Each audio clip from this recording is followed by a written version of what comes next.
Hello students, आज का हमारा टॉपिक है पॉइसन एंड लाप्लास इक्वेशन। आज के टॉपिक में हम लोग पढ़ेंगे कि पॉइसन एंड लाप्लास इक्वेशन क्या होती है और इनके अनुप्रयोग क्या हैं। तो हमने प्रीवियस लेक्चर में गॉस के नियम को पढ़ा था। गॉस के नियम से हमारे पास में क्या आता है,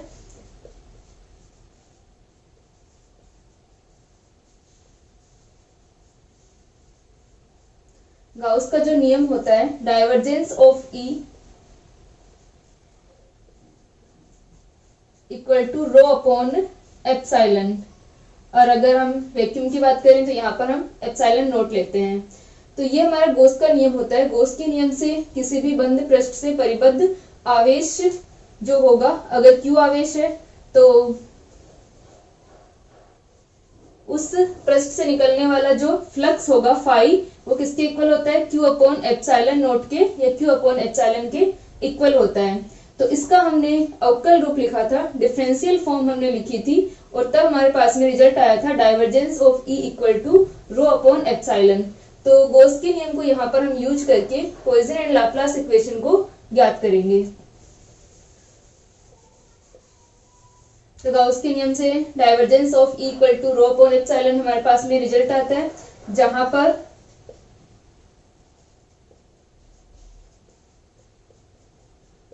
E क्या है, विद्युत क्षेत्र की तीव्रता है,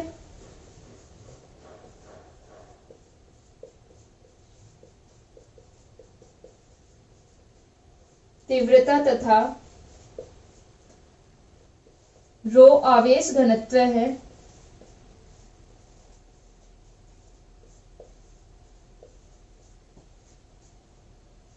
एप्सिलॉन माध्यम की विद्युतशीलता है।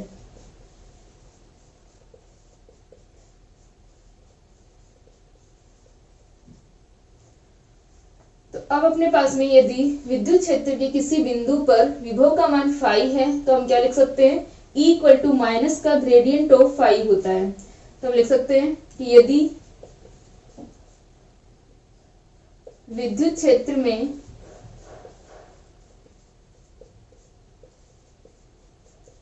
किसी बिंदु पर विभव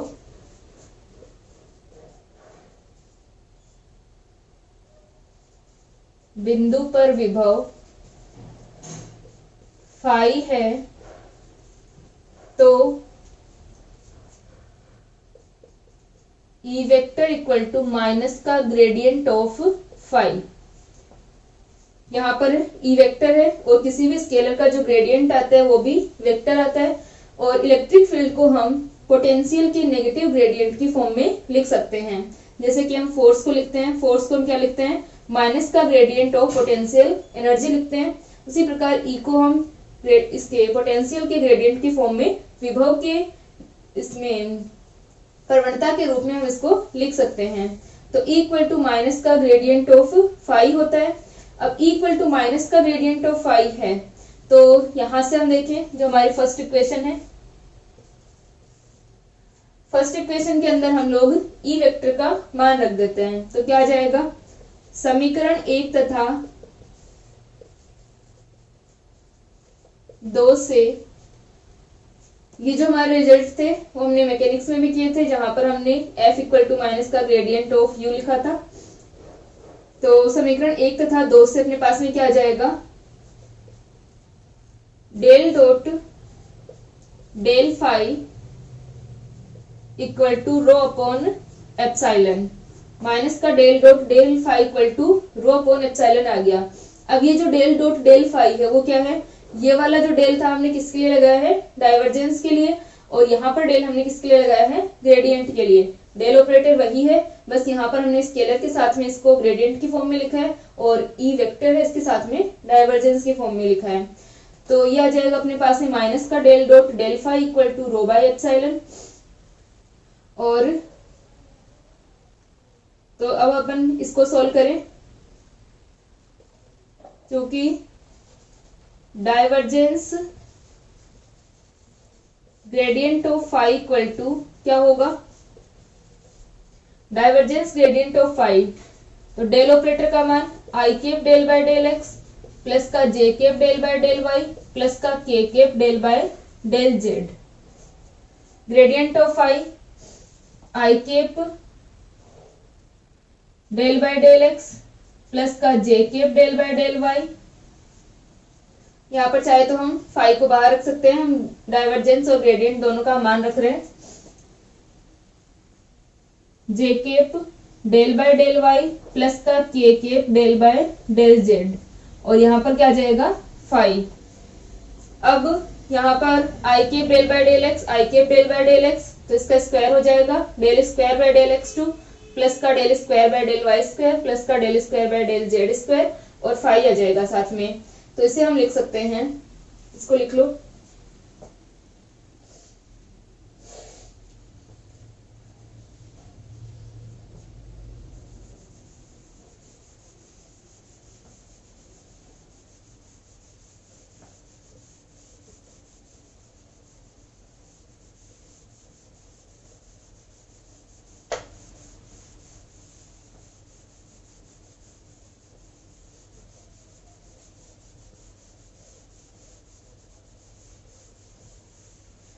तो ये हमारे पास में क्या आ जाएगा, डाइवर्जेंस ग्रेडियंट ऑफ फाई, ये क्या था डेल डॉट डेल फाई, तो डेल डॉट डेल फाई का मान आ जाएगा अपने पास में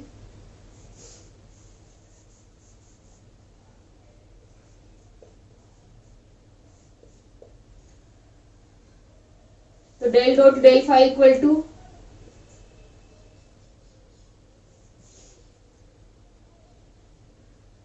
del square phi upon del x two plus का del square phi upon del y two plus का del square phi upon del z two, ये आ गया।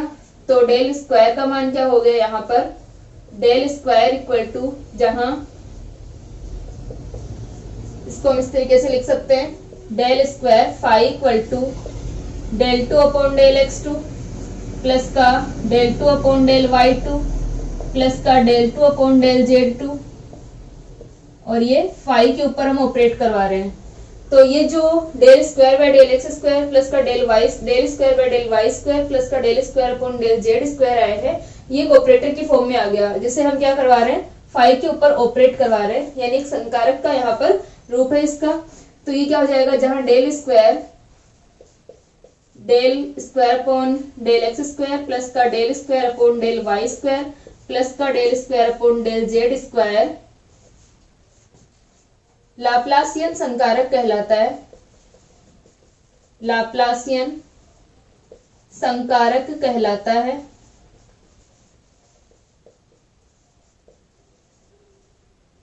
और इसे हम डेल स्क्वायर के नाम से पढ़ते हैं, ठीक है, संकारक कहलाता है, लाप्लासियन ऑपरेटर है, तथा इसे डेल वर्ग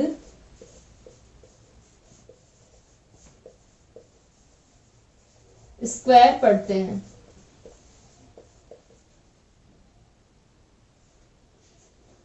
तो ये अपने पास में डेल स्क्वायर लाप्लासियन ऑपरेटर का मान आ गया, इसे हम इक्वेशन नंबर 4 दे देते हैं। तो equation number 3 and equation number 4 से हमारे पास में क्या आ जाएगा, समीकरण 3 तथा 4 से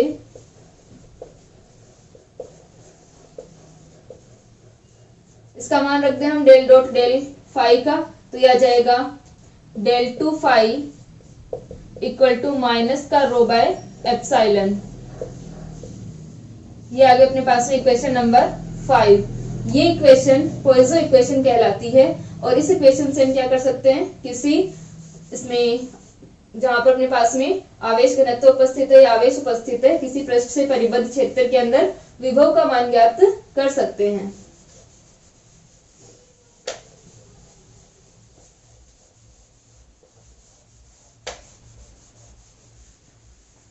तो हम लिख सकते हैं उपरोक्त समीकरण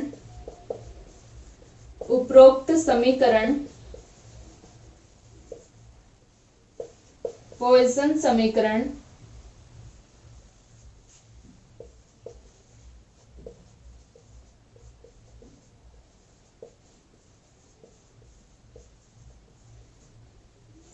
कहते हैं।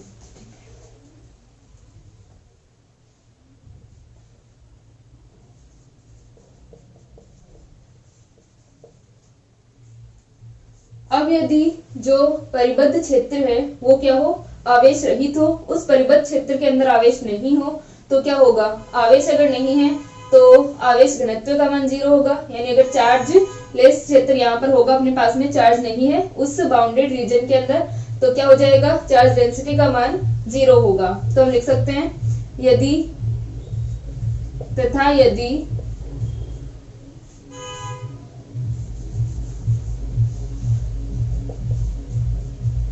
परिबद्ध क्षेत्र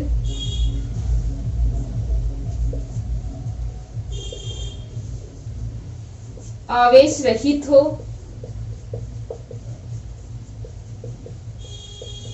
तो क्या हो जाएगा, rho equal to 0, del two phi equal to 0। ये समीकरण क्या कहलाती है, लाप्लास इक्वेशन कहलाती है। यह समीकरण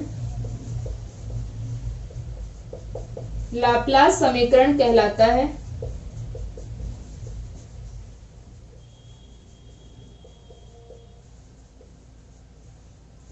ठीक है, इसे लाप्लास इक्वेशन कहते हैं।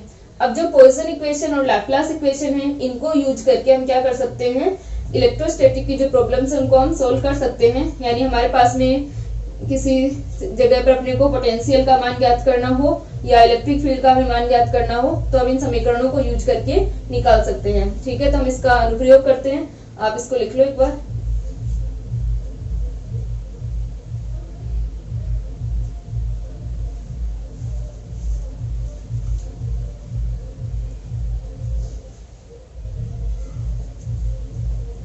ठीक है, यहां तक हो गया।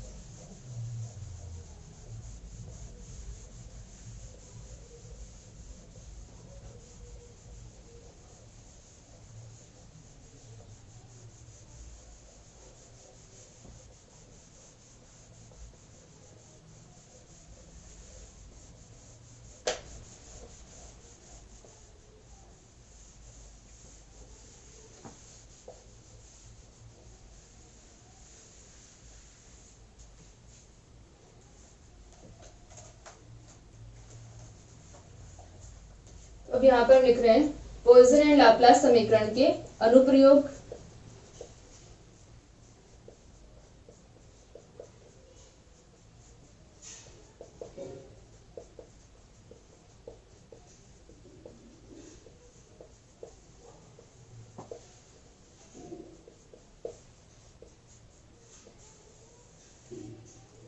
यहाँ पर लिख सकते हैं पॉइसन समीकरण का उपयोग करते हुए, पॉइसन समीकरण का उपयोग करते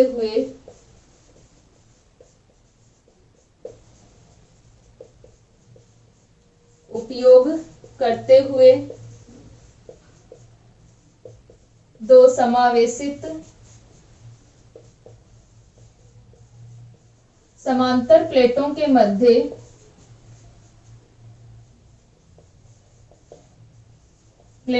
मध्य विद्युत विभव एवं विद्युत क्षेत्र का मान ज्ञात कर सकते हैं। विभव एवं विद्युत क्षेत्र का मान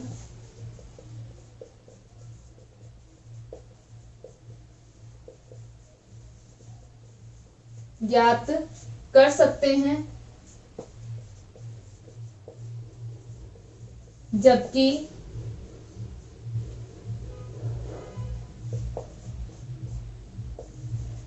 आवेश वितरण समान हो। ठीक है, तो जो पॉइसन इक्वेशन है उसको हम यूज करके दो हमारे यहाँ पर पैरेलल प्लेट अगर होंगी तो उनके बीच में उनका जो गैप है वहां पर हम इलेक्ट्रिक फील्ड और पोटेंशियल का मान ज्ञात कर सकते हैं। बस यहाँ पर क्या होना चाहिए, चार्ज डिस्ट्रीब्यूशन जो है वो यूनिफॉर्म होना चाहिए। रो जो है आवेश वितरण या हम कहें चार्ज घनत्व, जो चार्ज डेंसिटी जो है वो यूनिफॉर्म होनी चाहिए। तो इससे हम निकाल सकते हैं ये। और अगर हमारा जो रीजन है वो इस प्रकार है कि उसमें स्रोत आवेश नहीं है, सोर्स चार्ज यहाँ पर नहीं होगा प्रेजेंट, तब हम लाप्लास इक्वेशन को यूज कर सकते हैं। ठीक है, तो हम पॉइसन इक्वेशन को यूज करके इसको सॉल्व करते हैं।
यहाँ पर अपने पास में XY तल के अंदर दो प्लेट स्थित हैं और इन प्लेटों के बीच में गैप जो है वो d डिस्टेंस है।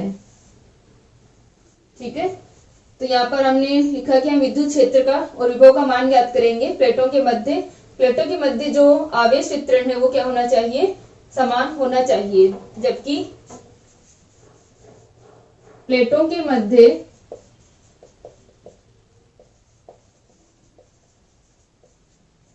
समान आवेश वितरण हो।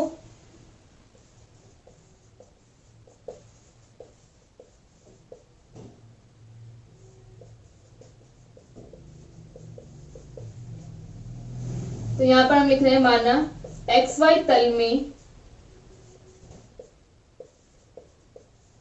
दो समांतर प्लेटें स्थित हैं, समांतर प्लेटें स्थित हैं।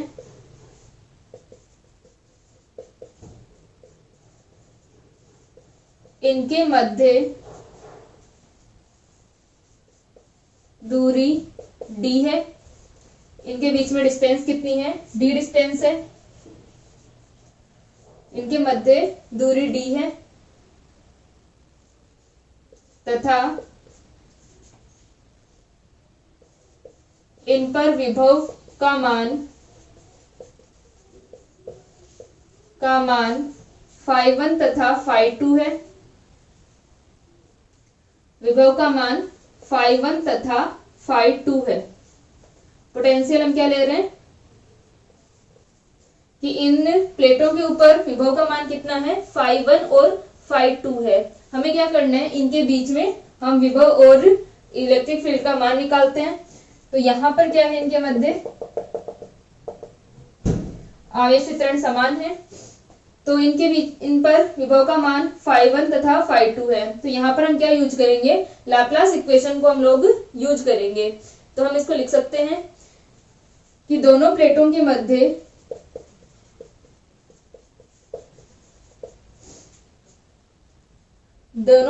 मध्य समान आवेश वितरण है।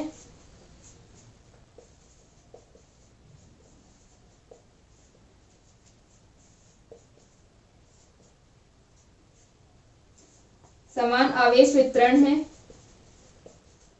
तथा आवेश घनत्व का मान, चार्ज डेंसिटी का मान रो है। तो पॉइसन इक्वेशन से क्या हो जाएगा, पॉइसन समीकरण से del2 phi equal to minus का रो बाय एप्सिलॉन नॉट।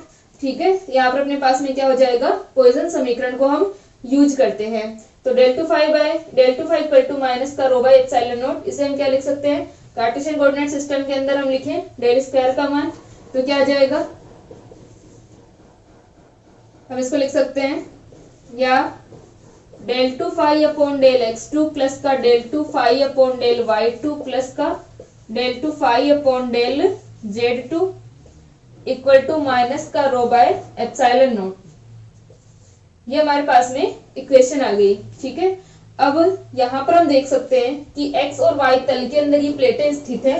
तो x और y के अंदर यहाँ पर क्या है, सममिति है, सिमेट्री है, क्योंकि इनके अंदर जो चेंज आ रहा है, यहाँ पर अपनी एक प्लेट यहाँ पर है, दूसरी इसके ऊपर है, तो यहाँ पर जो चेंज आएगा वो चेंज किसके अंदर आ रहा है, जेड एक्सिस के अलोंग आ रहा है। तो ये जो φ1 और φ2 यहाँ पर विभव चेंज हो रहे हैं, वो किसके अलोंग हो रहे हैं, यहाँ पर इस जेड एक्सिस के अलोंग। तो यहाँ पर हम देख सकते हैं कि जो x और y के अनुदिश परिवर्तन है वो क्या होगा, 0 होगा। परिवर्तन ओनली किसके अंदर आएगा, जेड एक्सिस के अलोंग। तो ओनली हमारे पास में del 2 phi upon del z2 वाली टर्म बचेगी, बाकी दोनों क्या हो जाएंगी, 0 हो जाएंगी। ठीक है,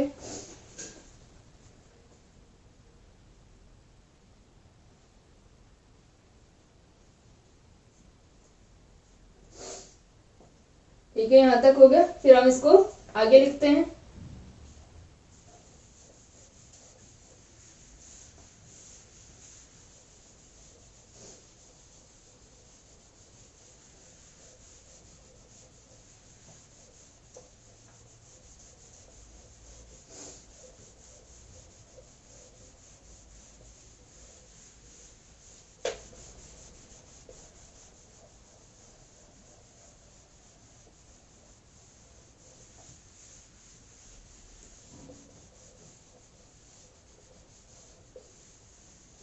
तो हम इसको लिख सकते हैं कि चूंकि x तथा y के अनुदिश सममिति है,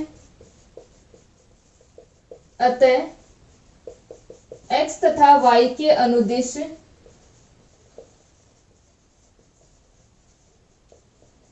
विभव के मान में परिवर्तन नहीं होता है। फाई के मान में परिवर्तन नहीं होगा, मान में परिवर्तन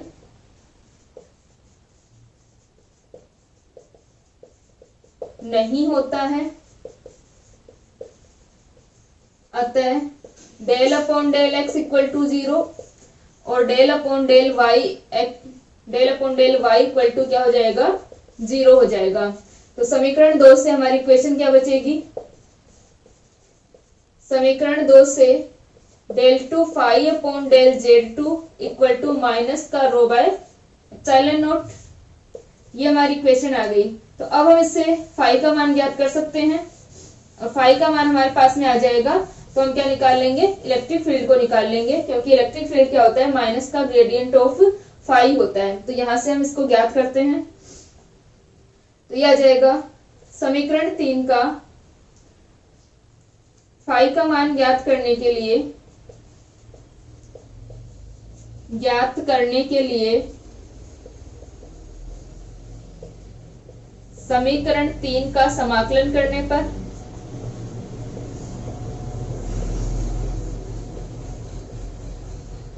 क्या हो जाएगा, हमने इसको इंटीग्रेट किया। एक बार अगर हम इसको इंटीग्रेट करेंगे तो del square phi upon del z square है। ठीक है, ये हमारे पास में del square phi upon del z square है, और ये माइनस का रो बाय एप्सिलॉन नॉट है। तो क्या हो जाएगा, एक बार हमने जब इसको डिफरेंशिएट किया तो क्या हट जाएगा, एक यहाँ पर ये इंटीग्रेट किया तो एक बार का डिफरेंशिएशन हट जाएगा, del phi upon del z हमारे पास आ जाएगा। ठीक है, इंटीग्रेशन कर रहे हैं नॉर्मल, जैसे सिंपल इंटीग्रेशन हम करते हैं।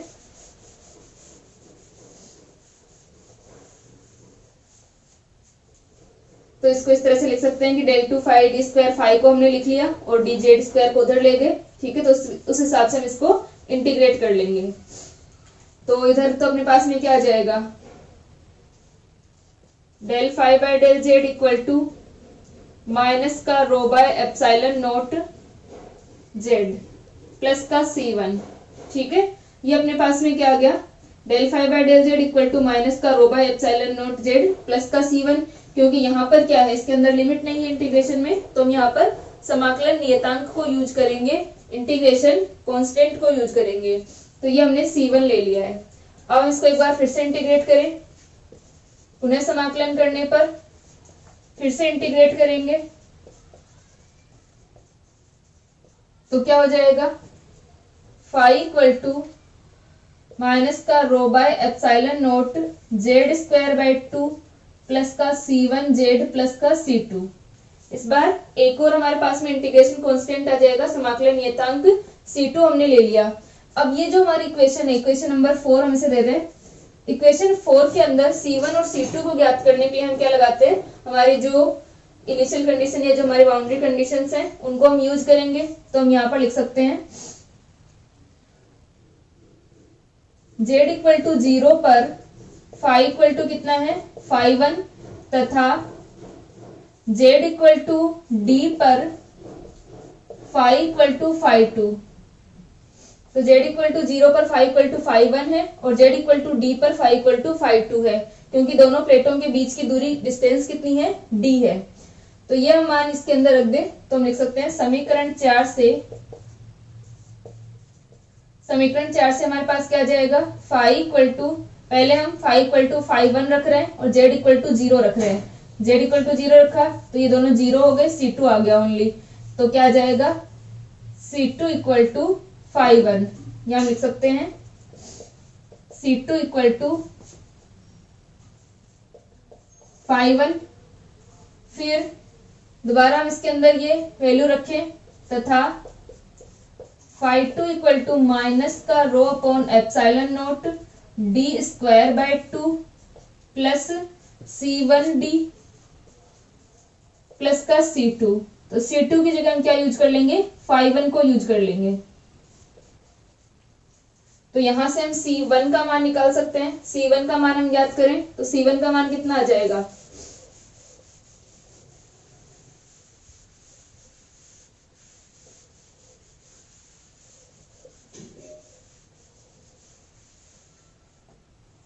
तो C1d इक्वल टू क्या आ गया, फाई 2 माइनस फाई 1 प्लस का rho d square upon 2 epsilon naught. ठीक है, रो d square upon 2 epsilon note already minus है तो इस साइड आएगा तो ये प्लस हो जाएगा और फाई 1 माइनस हो जाएगा।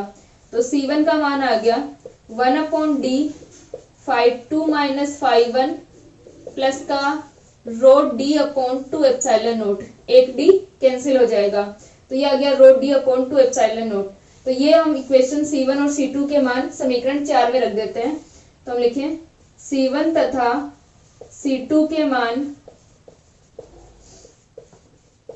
समीकरण 4 में रखने पर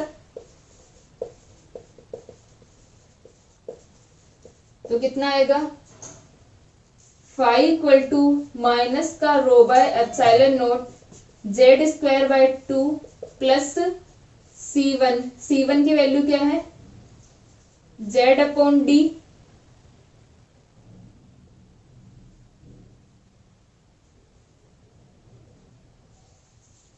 one upon d phi 2 minus phi 1 plus का rho d upon 2 epsilon nought, ये आ गया, और C2 का मान प्लस का C2 कितना है, फाई 1।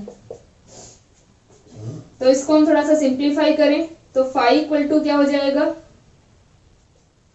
माइनस का rho by epsilon nought z square by 2। तो इन दोनों को एक साथ लिख लेते हैं अपन। तो ये क्या बन जाएगा, माइनस का rho z square upon 2 epsilon note, और ये क्या है, प्लस का rho d z upon 2 epsilon naught. ठीक है, ये भी अपने पास में rho d z upon 2 epsilon naught है, और ये हो जाएगा प्लस का z upon d phi 2 minus phi 1 और प्लस का फाई 1। ठीक है, ये हमारे पास में आ गया। अब हम क्या कर सकते हैं, इससे इलेक्ट्रिक फील्ड का मान ज्ञात कर सकते हैं। ठीक है, इसको लिख लो।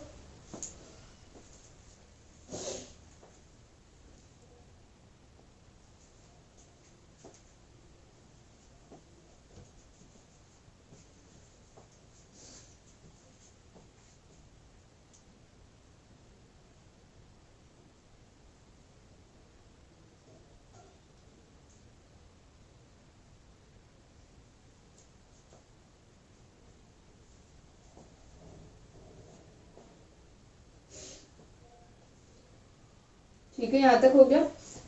तो अब हम इससे इलेक्ट्रिक फील्ड का मान ज्ञात करते हैं।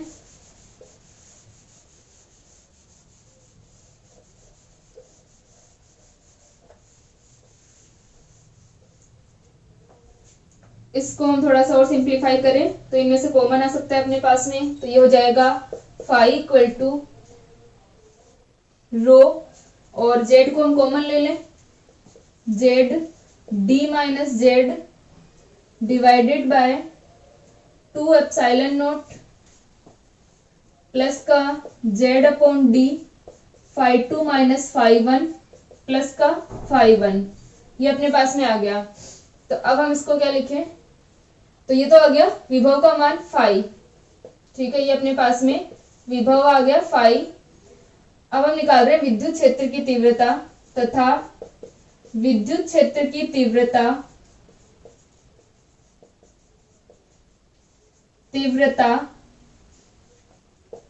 E vector equal to minus का ग्रेडियंट ऑफ फाई। तो माइनस का ग्रेडियंट ऑफ फाई अगर हम यहाँ पर करेंगे तो क्या होगा, ओनली जेड एक्स स्केल होंगे। यहाँ पर अपने पास में जो फाई का मान है, मतलब जेड आ रहा है ओनली, तो ये क्या आ जाएगा, माइनस का del phi by del z k cap आएगा। के केप के अलोंग इलेक्ट्रिक फील्ड यहाँ पर अपने पास में आ जाएगा। तो E vector equal to minus का del phi by del z minus का डेल बाय डेल जेड, और फाई का मान हम रख दें rho z d minus z divided by 2 epsilon nought plus का z upon d phi 2 minus phi 1 plus का फाई 1, और ये के कैप। तो अब यहाँ पर अपन इसको जेड के अलोंग यहाँ पर अपन वो कर सकते हैं डिफरेंशिएशन, और इसका मान आ जाएगा अपने पास में इलेक्ट्रिक फील्ड का मान आ जाएगा। तो यहाँ पर पार्शियल डिफरेंशिएशन है।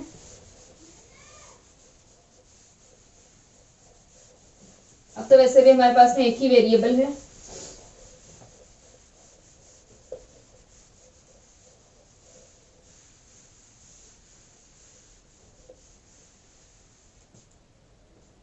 तो E vector equal to minus का डेल बाय डेल जेड, तो ये अपन ने क्या आ जाएगा, rho d minus z divided by 2 epsilon nought, पहले हमने इस वाले जेड का किया, plus rho z upon 2 epsilon note, और इसका कर रहे हैं डी माइनस जेड का, तो क्या हो जाएगा, डी माइनस जेड का माइनस का 1 हो गया, प्लस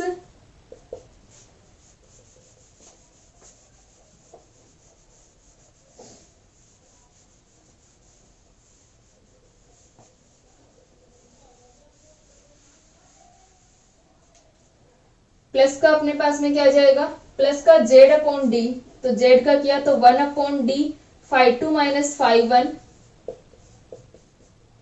और प्लस का फाई 1 है तो उसका 0 हो जाएगा। तो ये अपने पास में बच गया ई वेक्टर इक्वल टू, ये माइनस का रो जेड अपॉन 2 एप्सिलॉन नोट है, और ये भी माइनस का रो जेड अपॉन 2 एप्सिलॉन नोट आएगा, तो ये आ जाएगा rho D upon 2 epsilon note, और माइनस का 2 रो जेड अपॉन 2 एप्सिलॉन नोट, क्योंकि यहाँ पर माइनस का रो जेड अपॉन 2 एप्सिलॉन नोट आएगा, एक यहाँ पर है, तो माइनस का 2 रो जेड अपॉन 2 एप्सिलॉन नोट हो जाएगा, प्लस का phi 2 minus phi 1 divided by d. तो ई वेक्टर को हम लिख सकते हैं, इसको हम वापस से कॉमन ले लें, तो रो को हमने कॉमन ले लिया, यहाँ पर 2 से 2 कैंसिल हो गया, रो जेड अपॉन एप्सिलॉन नोट बचा, तो हमने 2 एप्सिलॉन नोट को जब कॉमन लिया तो ये क्या आ जाएगा, डी माइनस 2 जेड आ जाएगा, ठीक है, डी माइनस 2 जेड यहाँ पर आ गया, प्लस यहाँ पर 2 है, 2 से 2 कैंसिल होगा, फिर प्लस का phi 2 minus phi 1 divided by d, और ये डायरेक्शन कौन सी चल रही है, के केप।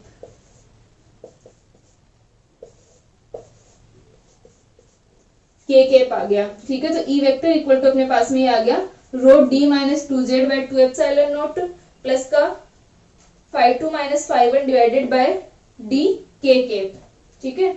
और यहाँ पर अपने पास में माइनस चल रहा था बाहर, तो माइनस अगर हम अंदर लेंगे तो क्या हो जाएगा, ये यहाँ पर अपने क्या था, इक्वल टू माइनस का ग्रेडियंट ऑफ फाई था, तो यहाँ पर सारा अपना माइनस में चल रहा था, ये जो यहाँ पर इक्वेशन में अपने माइनस था, तो इसको हम इस तरह से लिख सकते हैं, E vector equal to rho 2z minus d divided by 2 epsilon nought minus का phi 2 minus phi 1 divided by d और के केप। तो ये अपना इलेक्ट्रिक फील्ड का मान यहाँ से आ जाएगा, अपने पास में ई वेक्टर का मान आ जाएगा, ठीक है। तो ई वेक्टर इतना आ गया।